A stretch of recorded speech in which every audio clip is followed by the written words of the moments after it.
Good evening, good evening. Welcome to Allports Gaming SuperCars NZ. This is round 2 of the Summer Series V8 Championship. This is Doug and I'm joined tonight with Shane, and we've also got Sean up here with us on the race control duties. How are we going there, Shane?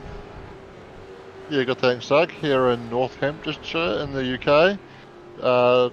5.89 kilometre circuit at Silverstone. So this is a very historic circuit. Hosted the first ever Formula 1 World Drivers' Championship race in 1950. And since then has hosted the British Grand Prix almost every year and continues to host it to this day.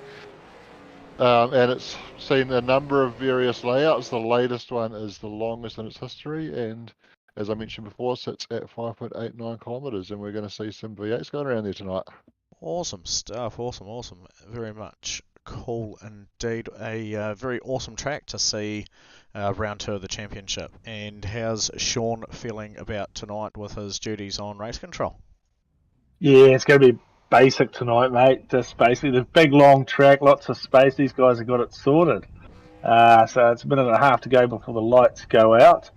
Interesting field. I think there's about 27 on track, so maybe a bit less. You can give us the actual number. But yeah, it should be fun. 2 heat races, 8 lap and a 14 lap, and a little 6-minute break in between. They must pit stop and take 4 tyres. Fuel, they can do whatever like with fuel. Fuel to the end, they can fuel up, full tank, half a tank, whatever. So we'll look to see some action in pit lane in both races.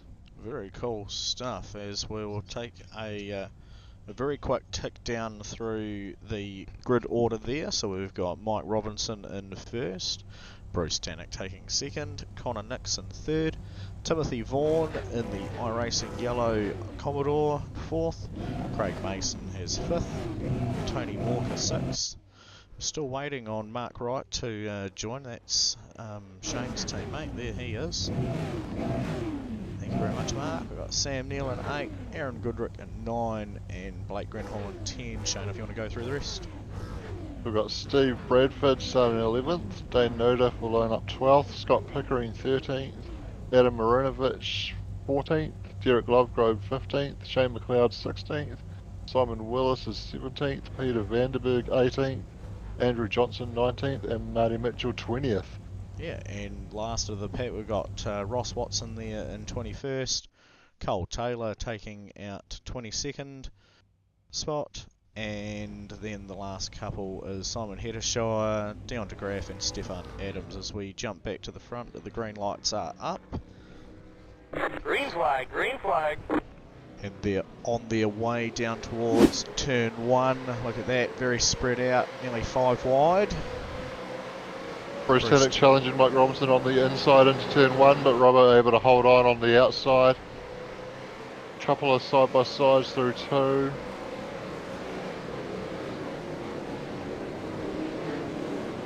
Control coming in for race control already there. And we've got Mike Robinson out front at the moment from Bruce Tannock leading. Connor Nixon and behind Bruce Tannock at the moment in 3rd place. Looking to see if he can find a way past, but Bruce defends the inside line down into Brooklands there as they come around through Luffield now.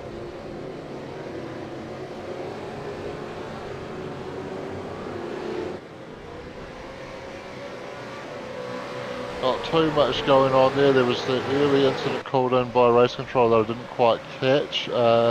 It looks like car 25 has just towed back to the pits, and that is Ross Watson. So I'm not too sure what happened with him.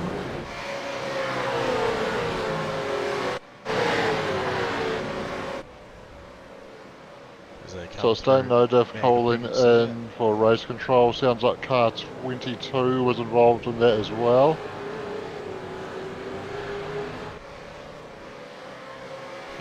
And car 22 is Braden Sagasa. The only early data I've got from there is that Adam Marinovich has had a crash along with Ross Watson slightly later on, and then he is towed through to the pits, as you said.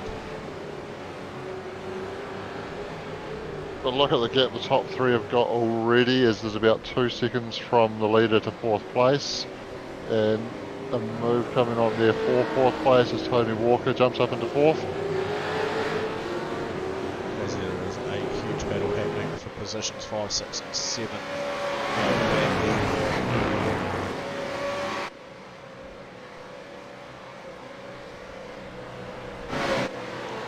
And this is where the battle pack sits currently with, as the new one has jumped up.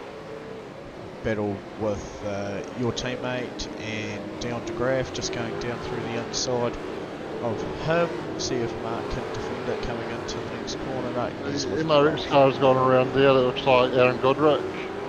And yeah, very, very bad poor crash there at the back on that one. And we just missed it, and I'll try and find a replay of it. Bruce Tannock past Mike Robertson for P1.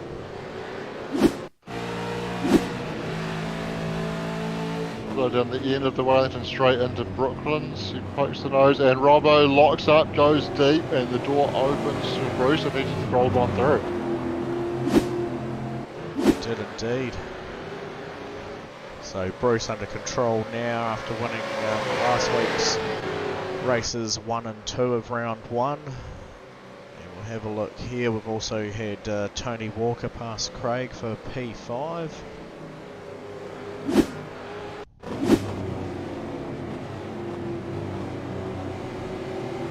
What a good battle exchange there. Tony giving him plenty of room down through there. Have a look and see what those guys are up to at the moment. Craig's still very much glued to the back of Tony Walker there. So what else is happening around the pack? As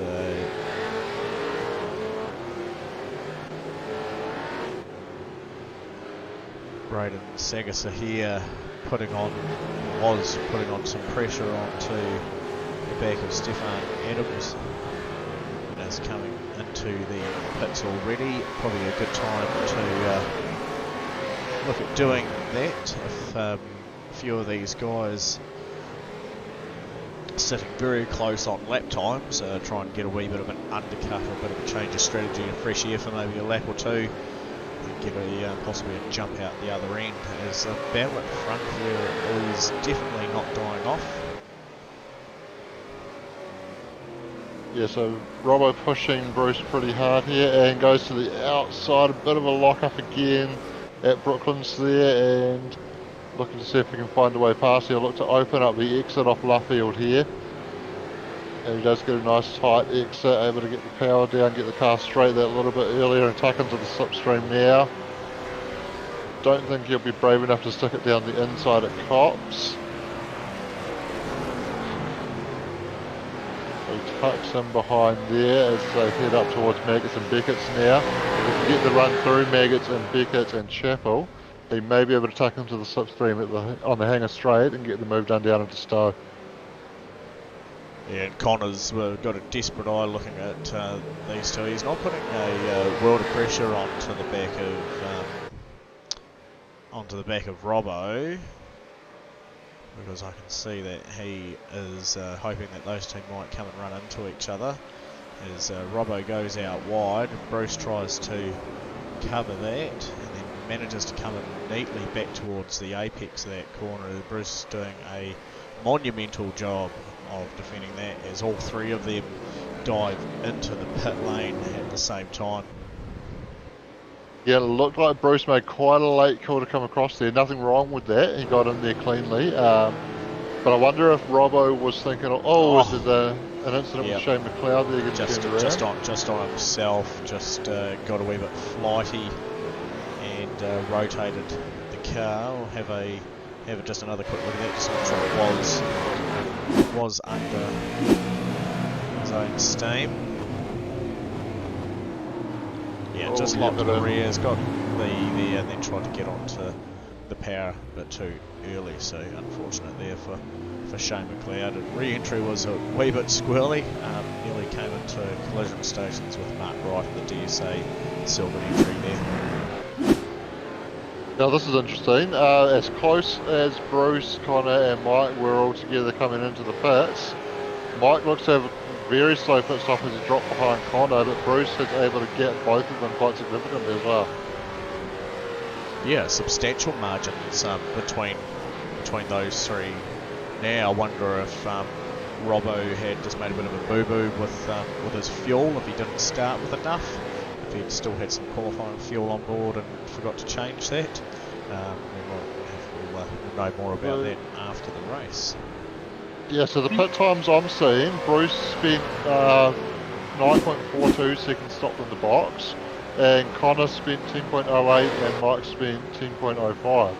So not a lot in terms of time spent in the box between them to amount to that sort of gap. So I think something else has probably gone on there. Maybe it was a bit of wheel spin on the exit of the pits, mate. Yeah, could have been. Yeah. Are you saying we missed something? No, I have no idea. I'm just saying, if it's obviously not in the box like Shane's given that, so entry and exit, you can speed a little bit coming into pits in iRacing. So yeah, bit of contact early on. Yeah, how did all those get sorted out there, mate? Any penalties handed down, or just racing incidents? Yeah, no, drive through for 2 people. So Who were they? Hey, car 41 and car 22. I'll let people don't like to name and shame people online. He did readdress the first one, car 22, but I did not see that by the time I handed out the penalty. But the time lost was, time lost was a lot. Right. Okay. Yeah, as there's just been another incident.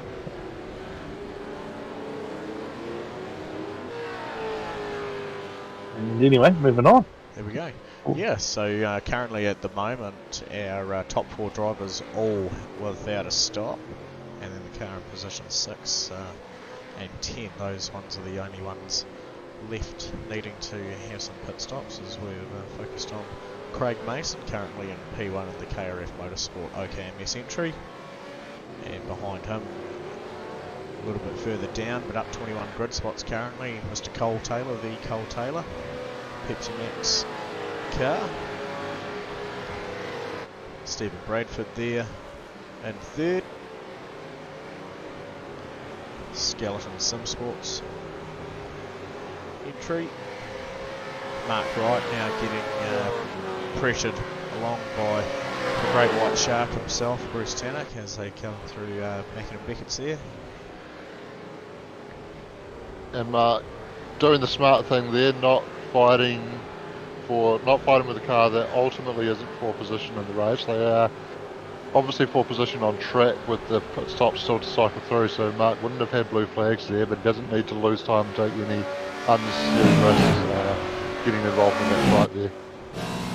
This fight on the other hand though, this is for position, they're both pitted as Connor goes to the outside on Mike Robinson.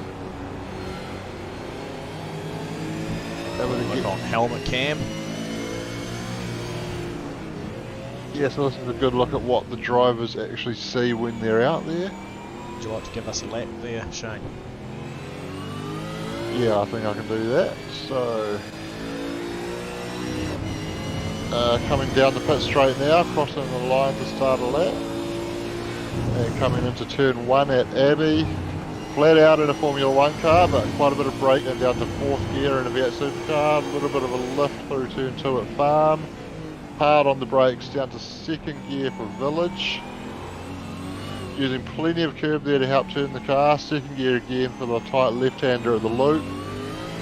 And then get the throttle down, modulate the throttle through turn 5 at Aintree. And a big snap of oversteer, but he holds it together. And out onto the Wellington straight now, pulling gears. Just need to sit on the limiter in 5th before he gets onto the brakes down into Brooklyn. 2nd gear, late apex, climb over the curb. And then slow it down a little bit more into Luffield, the long right-hander. You can either treat it as a double apex where you run out wide in the middle, or you can hug the apex all the way around. There's a couple of different lines through there. Turn 8 at Woodcott is flat out right-hander. Sitting on the limiter in 5th before he gets onto the brakes for Cops, down to 3rd gear at Cops. And then up into third pretty quickly on the exit. Make sure you don't run off the back of that curve and get it off track. Down into fourth gear, third gear already at Maggots. And then the right hander here at Beckett's, turn 13.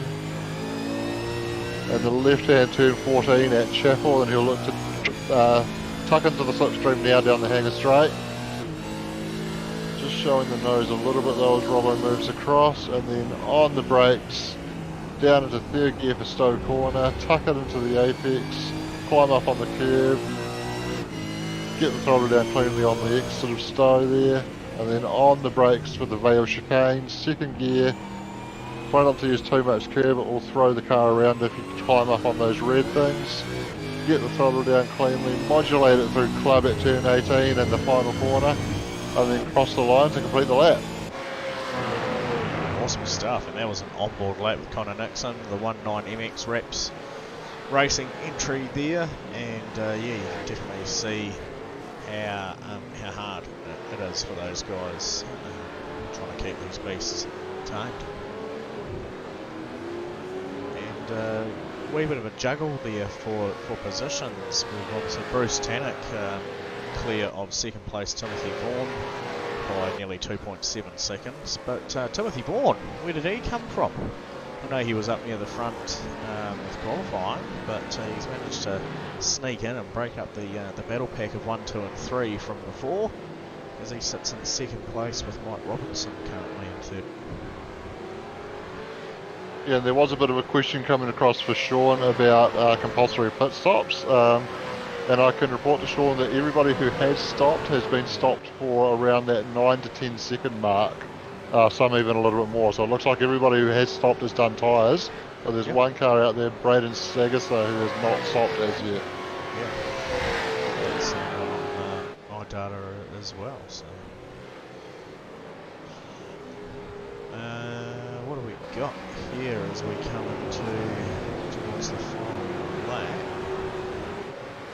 Quite a bit of a battle here for 8, 9 and 10 with Cole Taylor, Craig Mason and Dion de Graaf.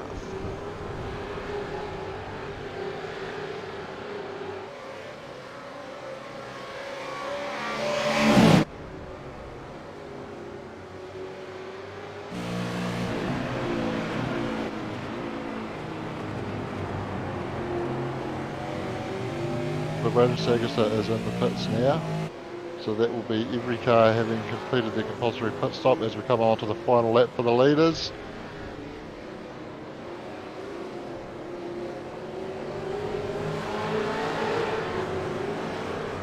And Dion de Graaf looking to find a way past Craig Mason as my teammate Mark Wright looking to get onto the back of this battle as well as Sam fires it deep down the inside there of Cole Taylor, who comes back onto the track wildly as well. That gives an opportunity for Mark, so he moves back up into the top 10 now. So he started quite solidly inside the top 10, but I didn't see what happened to him on the first lap, but did drop back a little bit, so good to see him back into the top 10. I think he's just finding himself at the pace and still with a few new names around him. Obviously this is really his second race with the SuperCars crew. And Sam goes back down the inside. Oh, I thought Mark was going to send it there.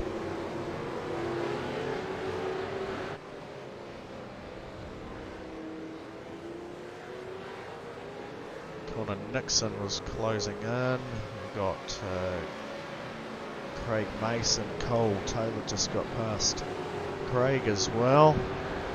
P8. Craig just slowly just falling back a couple of positions from where he had made some gains earlier.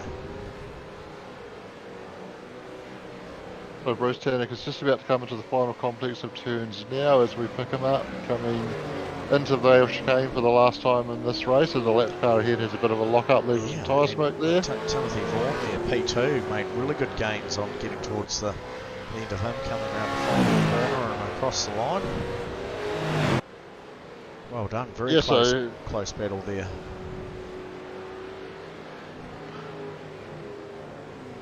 Yeah, so Tim pitted a lap after Bruce Tandick, Mike Robinson and Connor Nixon, so probably just put down good pace on that extra lap where those guys were getting their tyres up to temperature, and we saw, for whatever reason, Mike and Connor didn't get away from the box all that well, so... so just here, it sounds like Mike Robinson missed his pit box initially, so I'd say when he's had to back up, it hasn't started the timer until he's in position, so that's why we've seen only a 10-second stop for him, but he's actually taken longer to get that fuel into the car than that. So got some data here. Sorry, mate. Sam Neill just crashing towards the end of that. So Sam Neill is. So just coming into the final complex of corners. Ooh, he was going in deep in there. And my gosh, I was going to say he did very well to avoid everyone, but he did end up picking up the side of Shane McLeod's car as he went by. And Mark right there coming through in the DSA car would have had some flashbacks to an official race he did yesterday where he was fighting for the lead and the leader went deep into that very corner and it ended in contact between the two of them. So lucky for Mark to get through there on that occasion. Yeah. As you were talking about that earlier, weren't you? Sure was. Yeah, maybe just a reminder for race control to the guys coming into the feature race for the evening. Obviously, if you've lost control of your vehicle, best thing to do is hold the brake. You don't want to be reprimanded for causing any other further incidents. I think swinging donuts on the spot might be considered poor driving standards. Yeah, 10-4, hearing everything. There we go. So I think Simon Hesfield jumped the start. He's 2 laps down. You're talking about Simon Heddershaw? Yeah, that's the one.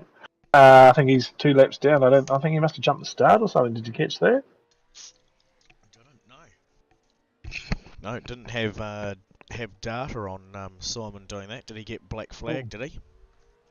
Not by me. I don't know. I didn't see it. It wasn't by me, but it's, he seemed to look like he jumped at the start, and he's 3 laps down. He's really fast, so yes, yep. Very unusual. Yeah. So, looking at that though, Simon's finishing result, down 3 laps. So I'd say, if he possibly got a black flag for jumping the start, there would have been quite a lengthy hold, possibly over a minute or so for that. Yes. So it looks like, I'm just looking at Simon's start now, and it looks like he's got away at the same time as everybody else. Has had a better start than some of the guys around him, but certainly in terms of time, and it looks relatively normal. Well, there you go.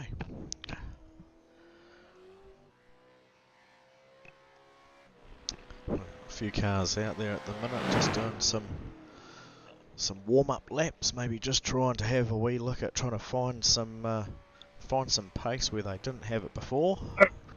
No, he definitely jumped the start. I just watched it. You didn't go back far enough, Shane. He reversed up. Oh, okay. He chucked it in reverse, so that tells you he must have jumped the start somehow. I think he's asking something's happened to his rig. Anyway, moving on. There we go. Oh, iRacing picks those things up. It's not usually one that we have to worry about for race control to monitor. Yeah, it's good. So other than that, only a couple of drive-throughs handed out. Nothing else untoward towards the end there. As it was who's down with rain in my house. Sorry. Can hear that. yeah, it's crazy. I don't know how to hear myself. So have you got an irrigator going over your roof? Yeah, sounds like it. There was about 3, I think, in the end, drive-throughs. One person did ask, is not readdressing count? Not when you lose 6 spots from the contact. So I didn't believe it was. I still believe it was worthwhile. And at the end of the race, he still finished in front of him. So that proves my point, sort of thing there. So there's a couple other ones as well. I did see one admin get a touch from behind from Blake and spun. Yes. Nothing was called, but I think Craig was already on it sideways, so Right. we'll leave it. We'll leave that one alone. We'll talk to them later about that. I must say, Craig's gone out there with a lot of energy. I would say he's definitely racing for keeps this evening. I think seeing his name sitting so healthy on the leaderboard of points has probably spurred him on to have possibly one of his best championship results yet, and of course for bragging rights, if he can do any better than you did last season, finishing in 4th. That's right, you finished 4th last season. If he can do any better than that, I'm sure he'd love to be able to hold that carrot over your head. Of course he would. But no, good luck to him. Yeah, he's a bit unlucky. He probably would have saved it if Blake had given him the final tap, but yeah, it is what it is. There's definitely some very, very hot racing going on between Dion, Craig, Blake and Cole. It's going to be interesting to see how those guys gel together moving forward for our slightly longer feature race. How many laps are we looking at pushing through for the final one here tonight? 14, I believe. Very cool. 14 laps, so 28, 30-minute sort of race, so it's a bit of a long night for us, boys. Very good.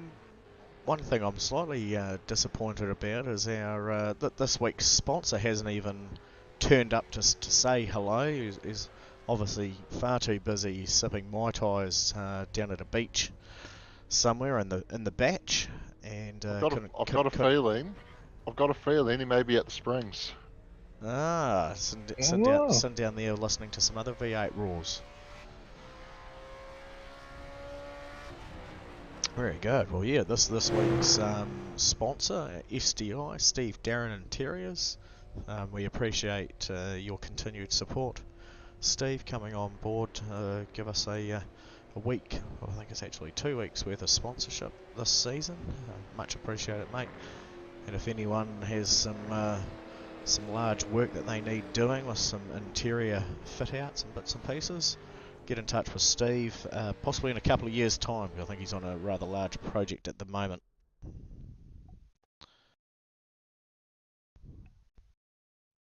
And here we go, getting ready to rock on with the feature race for this evening. And you were right, Sean, it is a whopping 14 laps. It's going to be taken on as all the cars that we see gridding up at the moment are starting in the same order that they finish. So I'm going to keep my eye on Timothy Vaughan and the yellow iRacing entry.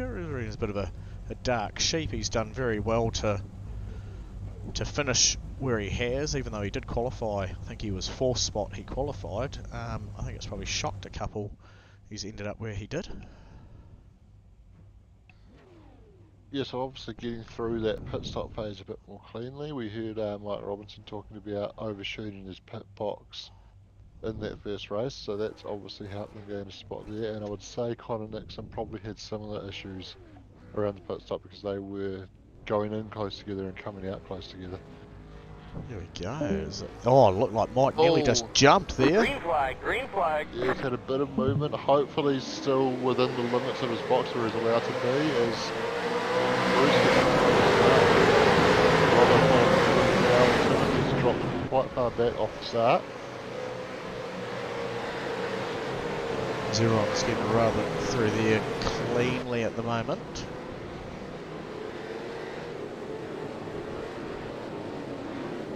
And Robert immediately latching onto the back of Bruce Tannen here, looking to see if he can get a move done in the opening stages of the race. And Cole Taylor making progress there. Yeah, Connor Nixon not having a very good one. He's dropped 4 spots already, and he's on the heavy defend so far, as we see Craig Mason trying to get the cut down on him.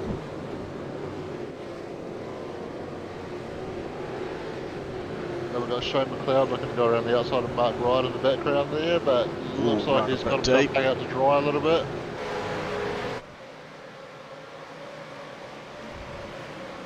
And yeah, the competition's very, on early from the start here with these two pushing forward.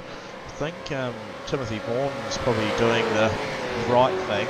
One, staying out of it a wee bit. Two, keeping close enough if anything happens he can capitalise. And three, not stressing those tyres too early, running his race.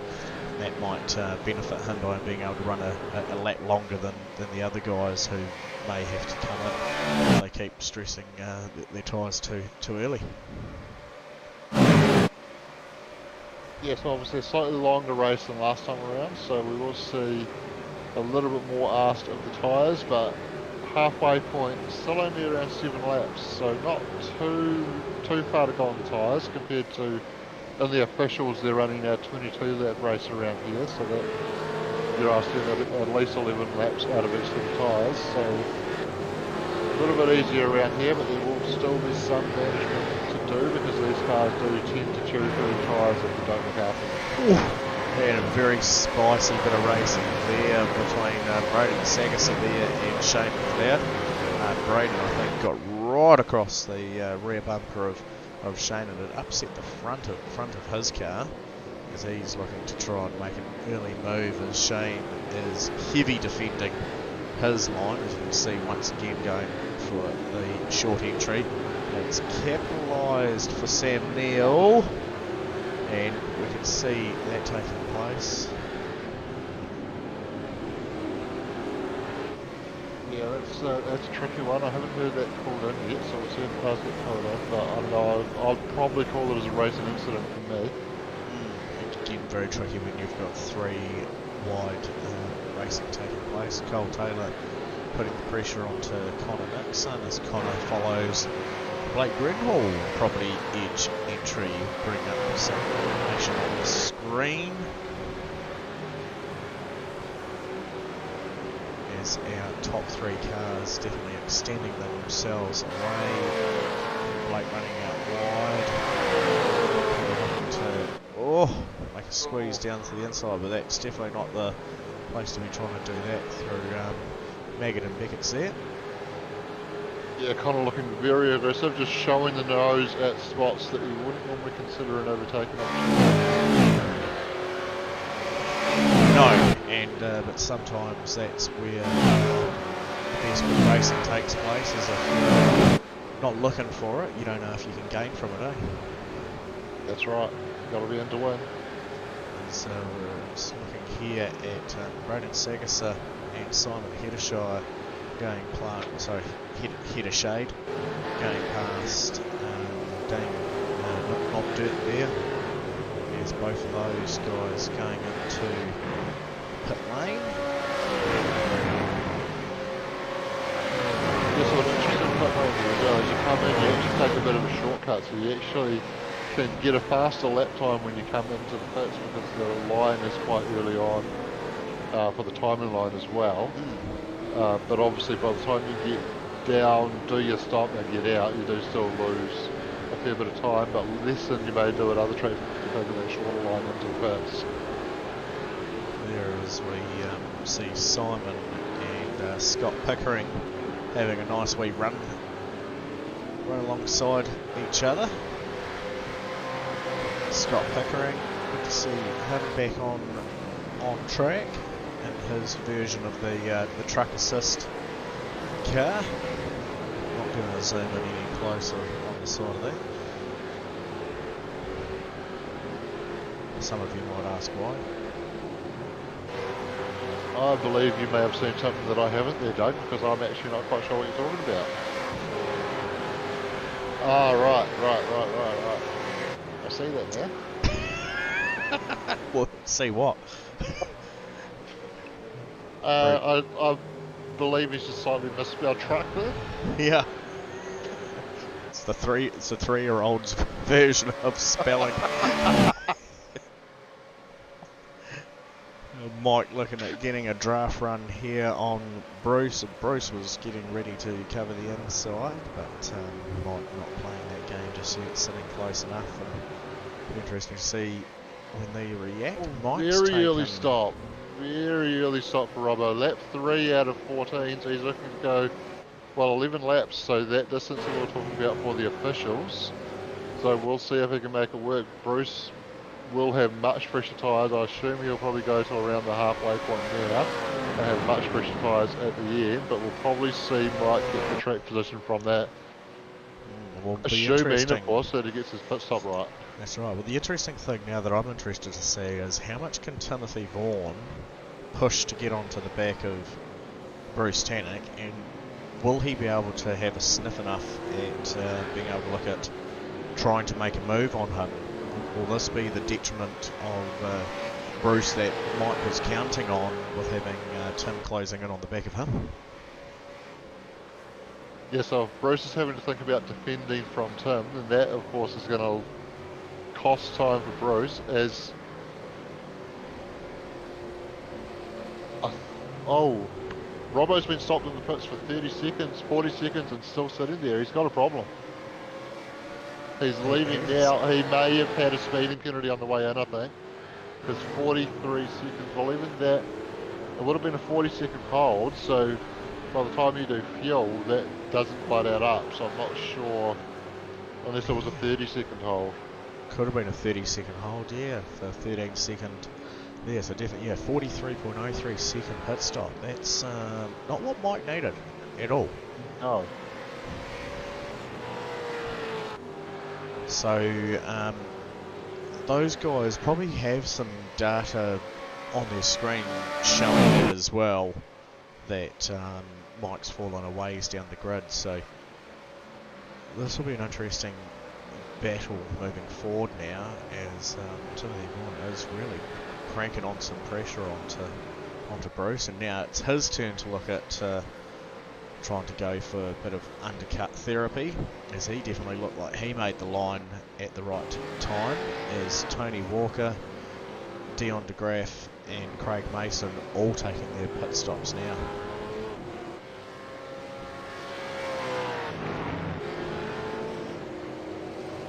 So we've got Blake Redmond here, currently moving up into the third spot, with Mark Wright in the Sylvan DSA car, currently sitting in fourth.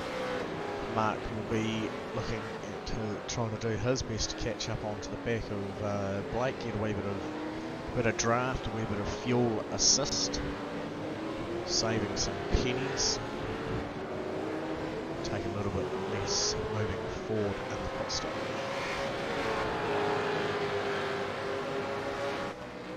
So I have just gone back and had a look at Robbo's pit entry there, and it looked normal, so I'm not too sure what's going on there. It's a strange one. He was definitely stopped in the box for a long time after it had finished doing tyres though and dropped off the jacks. So Very bizarre. So Bruce Tannock still stretching out ahead, and let's have a look at who has stopped so far. So from Timothy Vaughan down, I wouldn't say mostly everyone, it's about a 50-50 split so far on who has and who hasn't, but of course, as you were saying before, halfway point being about 7 laps, and that's definitely not too much of a stretch on the tyres. It's very doable to get to that lap 7 and then move forward from there. As we see Stephen Bradford putting the pressure on to Cole Taylor. and Bruce is coming into the pits now, so perhaps looking to just cover off from Tim here.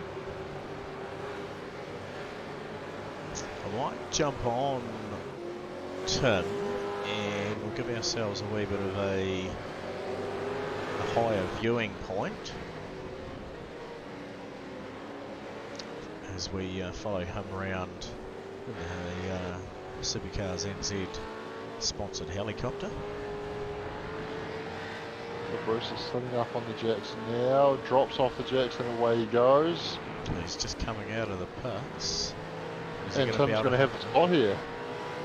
He has, so, and he's got warm tyres at the minute as Bruce is going deep to defend his position right from early on. What an awesome view we've just had of them two coming out together.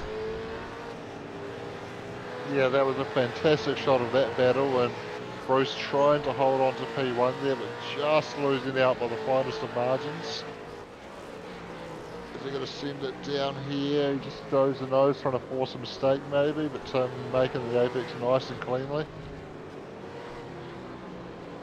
Wow, I don't want to come away from the action that we've got taking place here at the moment.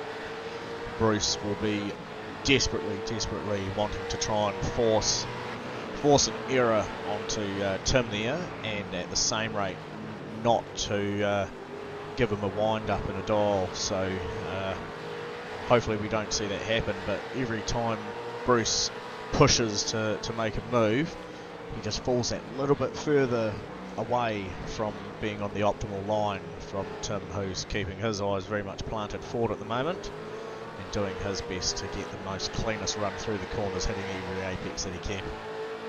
Yeah, just coming through cops there, Bruce was super wide, would have gotten off track. I think he would have just avoided a slowdown. It certainly doesn't seem to be serving a slowdown, but I believe the margin is if you get your inside wheels off that green AstroTurf there, it does serve a slowdown, and he just had them still on there, so very close.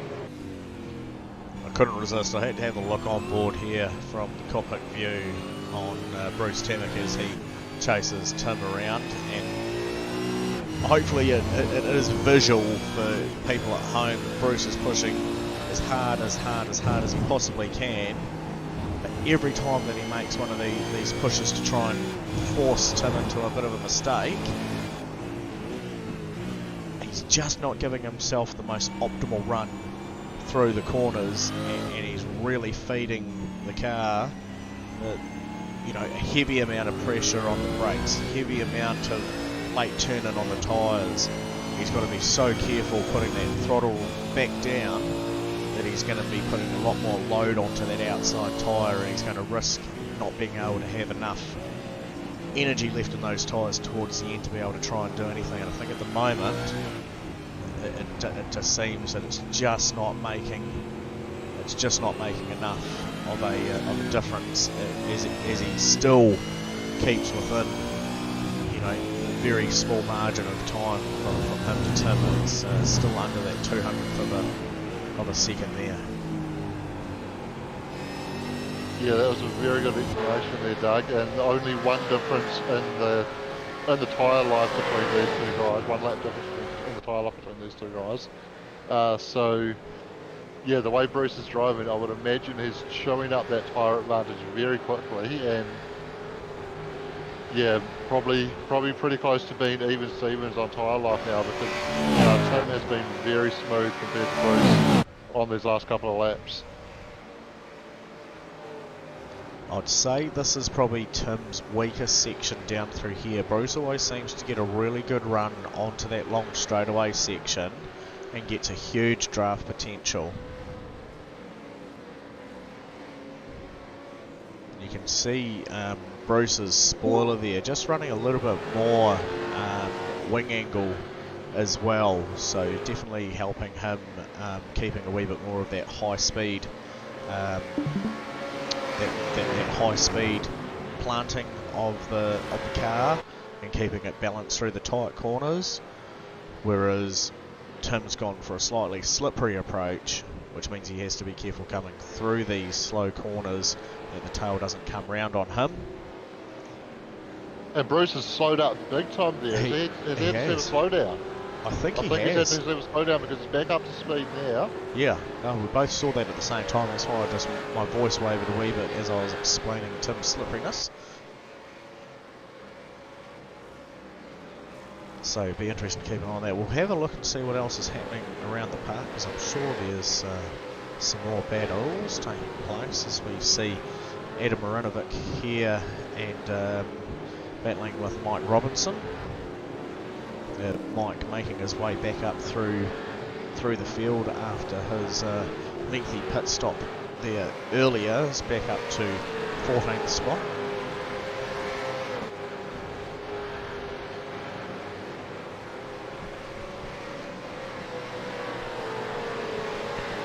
Following Craig Mason around. Craig up 3 from where he finished into 6th. and Mark Wright doing very well, keeping his eyes forward, up 2 currently from where he started. I'm guessing you guys have been putting in a bit of practice time together, or Mark's been dedicating a fair bit of time, because he's doing very well pedaling the V8 supercar. Maybe things are just clicking with him again after your lengthy run at Bathurst last year, 1000. Yes, I know just in the last couple of weeks Mark has decided to commit himself to this series. He's linked up quite a bit with the PSR boys actually, and doing quite a bit of practice with them. And I have linked up with him when I'm able to be on at the same time as him as well, and helping him out a little bit, and engineered him through an official race yesterday, helped him to a good result, yes. So yeah, it seems to be gelling with this track as well, which it is one of his favourite tracks, being a British track, and he's obviously a Welshman. So yeah, definitely gelling with the track, so it'll be interesting to see if he can use this track to gel with the car a little bit more and bring some more good results in future races of the series. Yeah, definitely. And we have a bit of a shot here of Connor Nixon and DeAndre Graf, the Simplex entry, having a nice wee battle. Close margin between these two as Connor's in the slipstream there, moving down into the braking point. Dion taking the early move across towards the inside line to cover, and I think it's done just enough to keep him in front through that section there, where Connor has been shown to be holding quite a good bit of pace through there. I think Dion has countered that quite nicely. You see Cole Taylor chasing Simon Hedeshay there, who had got past him not too long ago. Oh, and Simon having a big moment off the exit of Cops there. Manages to catch it though, and while Cole was able to get a bit of a run as a result of that, there's not really anywhere to go with it down into Maggots and Beckett's there. That's Scott Pickering just closing in on towards the back of Sam Neal in position 18. As everyone has had a pit stop there now, so we will put it back to the gap margins. Mike Robinson up another spot into 13th as he looks to hunt down his next victim with 4 laps to go. As this one here intensifies between Simon and Cole. Yes, Cole getting super tight under Simon's rear wing there, and the Pepsi Max car for Cole. Fully forward Commodore for Simon there. And Simon defending the inside line. That's going to allow Cole to better run through the corner, but Simon's going to have the inside again here. But Cole will look to once again get the better exit and get the run. He's got a small overlap, and that's going to give him the inside through Aintree. And down the Wellington straight, he'll have the inside again at Brooklands if he can stay there under brakes. But he can carry a bit more speed around the outside if Simon wants to commit to that. But just gives up the spot there. Eventually that space does tend to run out if you try and run around the outside there. Yeah, it does come back into a bit more of a dogleg shape, doesn't it? It comes back towards itself a wee bit more than being a nice sort of curved corner. Yeah, definitely.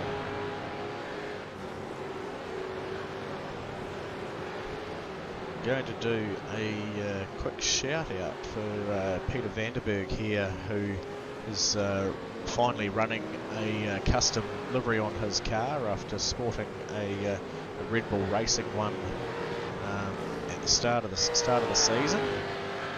So the livery that he's got going on there is a friend of his from Whangarei, Mr. Josh Payne of Painless Engineering. And apparently they've been engineering experts for the last 15 years in New Zealand, specialising in timber and the dairy industries. And they say they've got top-notch work ranging from the top of the north to the top of the south. So a shout out there for Painless Engineering. Josh Payne, that's your mate there. Peter Vanderberg. Make sure you flick him some money so you can go and buy some tracks so you can keep your nice cool looking livery on the side of that car at a few more of our events for the season. Yeah, very cool. And I know Peter was looking for some advice around getting that paint done up last week, and a few names were thrown his way. I don't know if you have any information on who he ended up getting to do that one for? I don't know, but I know he said he had been playing around doing some, so maybe he's got some software or he's done a bit of trading paints or something like that. But I do feel that I read it right that he's done this himself. Well, that's a very good effort then, if that's the case. It looks very nice. Yeah. Just looking at it, I'm thinking he's got a bit of a spec map going on there as well. Yeah. So he's definitely got maybe a wee bit of background skills, but I'm sure Peter will enlighten to me later on after that. But quote, he said it's not as fancy as the others out there, but it looks okay for me. So I reckon that's the artist's eye being super critical and judging his own work there. Yeah, definitely. I know I do that. Spot the flaws in my own liveries. Yeah. Timothy Vaughan. 3 laps to go. P1 currently leading Bruce Tannock to nearly 3 seconds. So well done, Tim. I think I called that at the start that you'd be the one to watch for, Black Sheep. Well, I think if anyone out there needs to look at getting a custom livery, I think it should be this man. But he's supporting an awesome thing anyway, iRacing, because we sure as heck wouldn't be here without them. So thank you, iRacing, for putting in all the effort that you guys do, providing us with such an awesome service of sim racing as this.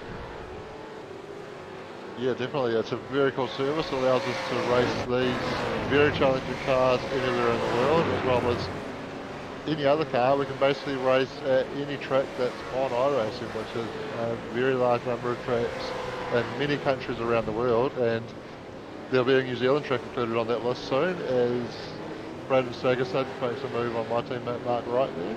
Yeah. As I and Mark gets a spot back. It's got a bit of information on Tony Walker while that was taking place had a crash, which I think might have been some of the smoke that we just saw. So where's he looped in? Here we go, right on the apex. Yeah, just locking the rears into there a little bit. Does well to turn it into just only a half spin, get it caught pretty quickly and then carry on his way, so yeah, not as bad as it easily could be.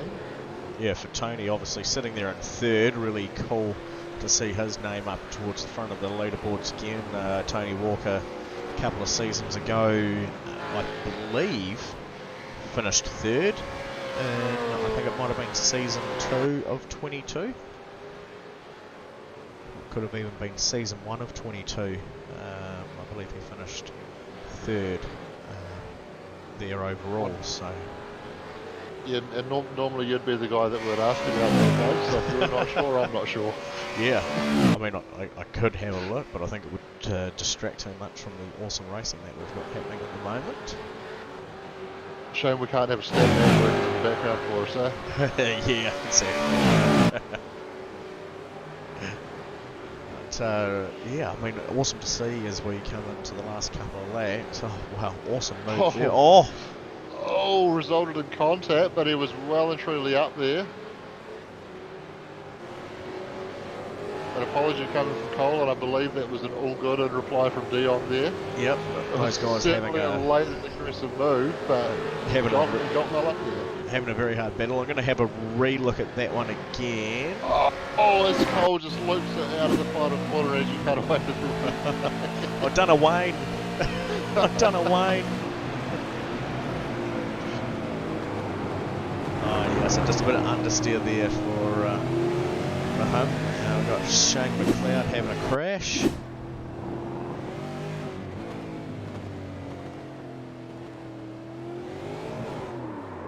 Yeah, just gassing it up a little bit too much out of the slow corner there and looping it. And this is guessing where Cole had a whoopsie.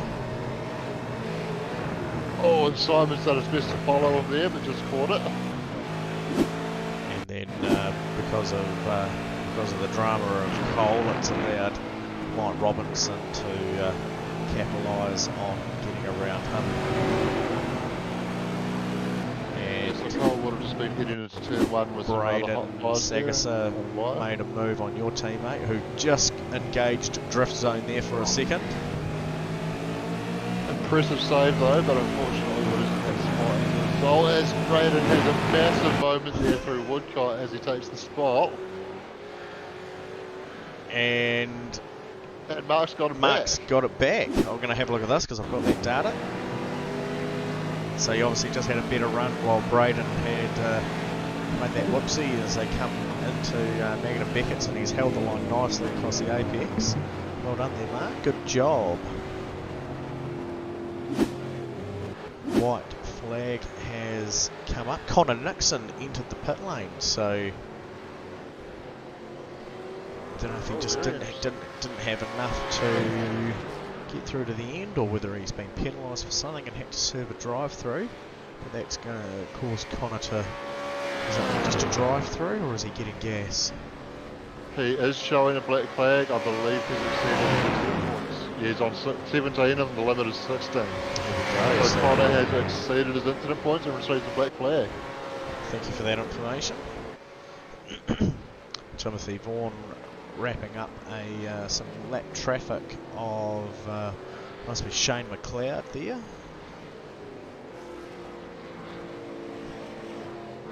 Bruce Yeah, I Tanner. believe the only other MRX car in the field is Aaron Goodrick, and he drives a Holden, and that was very clearly a Mustang. Yep. Bruce Tanner just 10 seconds away there from first, and Tony Walker in third.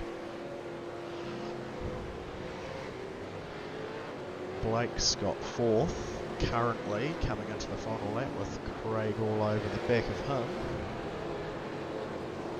And that's clicked off that. And that must nearly be the run for the line coming up.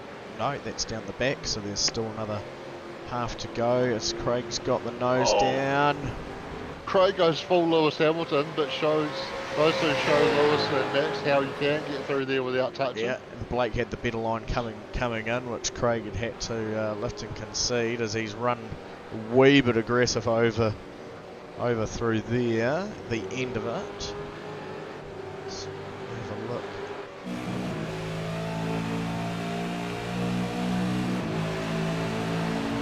Everything the bug draft down the straight and then pulls out to go to the outside.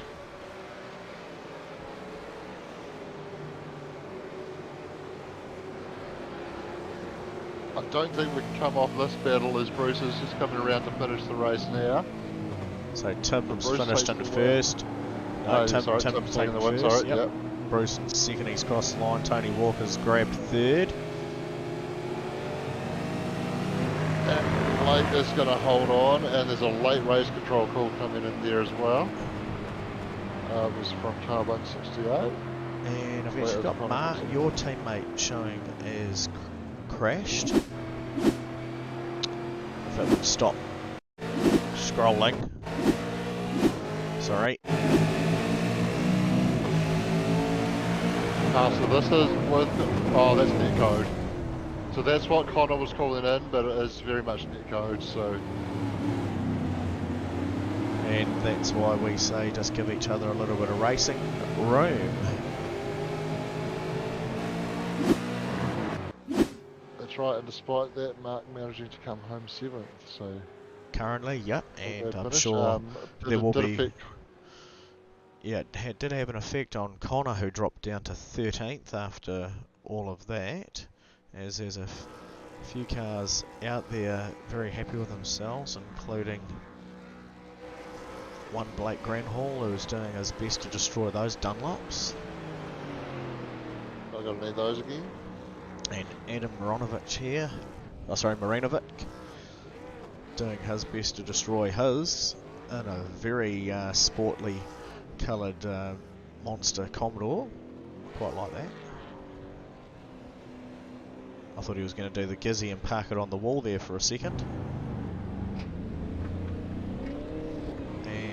got Scott Pickering in the truck assist, doing his best over the back. It does say truck. Yeah, I believe that's his truck. Peter Vanderberg coming through. Alright, he's wrapped up his race. He's just doing a lovely cool down lap. I don't think you're going to be finding too many more apexes at this time in the race, Pete. Bring it on in. Pit, pit, pit, pit. There we go. Round 2. Allports Gaming SuperCars NZ. Featuring SDI, Steve Darren Interiors as our week sponsor. That was Silverstone V8 Summer Series. Much appreciate you guys coming along, tuning in with us tonight via the broadcasting lounge. Come back and see us again on Thursday, GT3s, as we hit up round 2, heading off to Bathurst, which should be an exciting 45 minutes of racing there. Shane, you'll be doing your best in the Porsche, or are you looking at trading team banners and going back to the Mercedes? There may be a different car making an appearance. Don't want to give anything away as yet, but there's a possibility that it won't be the Porsche or the Mercedes. Oh. Ferrari. You'll have to wait and see. I like it, mate. Thank you very much for joining me tonight, Shano. It's always a pleasure. Yeah, always a pleasure to be here chatting with you, Doug. So cheers for having me along again. Awesome stuff. And everyone at home, have a good evening. And we'll see you on Thursday. Catch you later.